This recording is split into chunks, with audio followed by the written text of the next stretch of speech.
दवा का एक कैप्सूल, दवा, हाँ दवा का एक कैप्सूल बेलन के आकार का है। बात नहीं बताया, सुनो ध्यान से।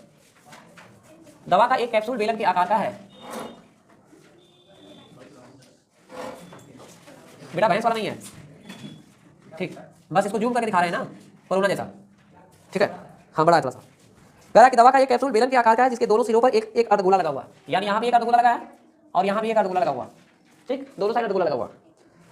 आकृति देखिए, अगर पूरे कैप्सूल की लंबाई 14 mm है, यानी यहाँ से लेकर के यहाँ तक पूरा जो दिया है 14 mm दिया हुआ है, यानी मिलीमीटर दिया है पूरी लंबाई कैप्सूल की।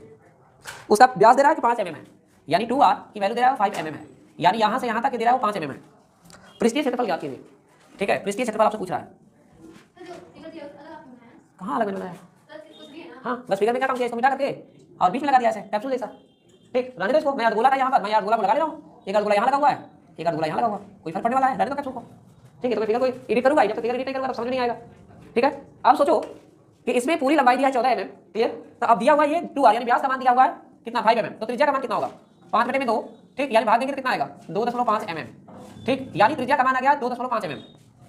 इसका मीनिंग क्या निकल कर आएगा, सुनो ध्यान से। यहाँ पे केंद्र होगा, इधर भी केंद्र होगा गोले का। चाहे बेलन की बात करें तो ये त्रिज्या यहाँ से यहाँ तक काम करेगा, चाहे बेलन के लिए लेकर चलें और चाहे गोले के लिए लेकर चलें, ये भी त्रिज्या ही होगी यहाँ से यहाँ तक, है ना। तो त्रिज्या यहाँ पे इधर है, त्रिज्या इधर भी यहाँ पे है, और यानी ये भी आ रहा है, ये भी आ रहा है। यहाँ से यहाँ तक बेलन की लंबाई मिलेगी, बेलन की ऊंचाई मिलेगी, कहा जाता है ना बेलन की ऊंचाई रखा जाता है।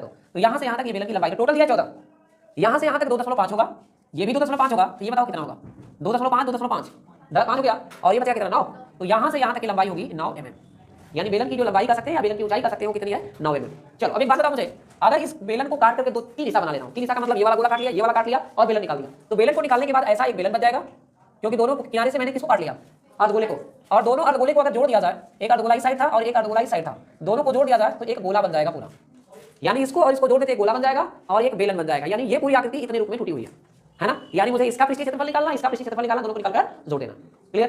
तो ये है क्या बेलन, यानी कह सकते हैं कि इसका भाई पृष्ठीय क्षेत्रफल कैप्सूल, कैप्सूल का पृष्ठीय क्षेत्रफल, पृष्ठीय क्षेत्रफल बराबर बनेगा क्या बेलनाकार भाग का पृष्ठीय क्षेत्रफल और प्लस गोलाकार, दो अर्धगोलाकार, दो है ना, दो अर्धगोलाकार, दो गोलाकार भाग का पृष्ठीय क्षेत्रफल।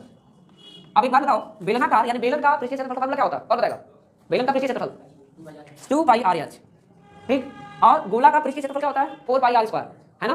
तो हमको तो अर्धगोला है तो क्या चाहिए 2πr² चाहिए, लेकिन है कितने 2 है, तो 2 है तो 2 का गुणा कर देंगे, तो 2 का गुणा करते कितना बनेगा 4, क्योंकि पूर्ण रूप से गोला बन चुका है ना। यानी हो जाएगा 2πrh + 4πr²। देखो कुछ कॉमन है क्या, 2πr कॉमन है और यहाँ बचेगा h, और यहाँ से 2 तो एक निकल चुका है, एक तो r निकल चुका है, एक तो r निकल चुका है, लेकिन एक तो 2 और एक तो r बचा हुआ है।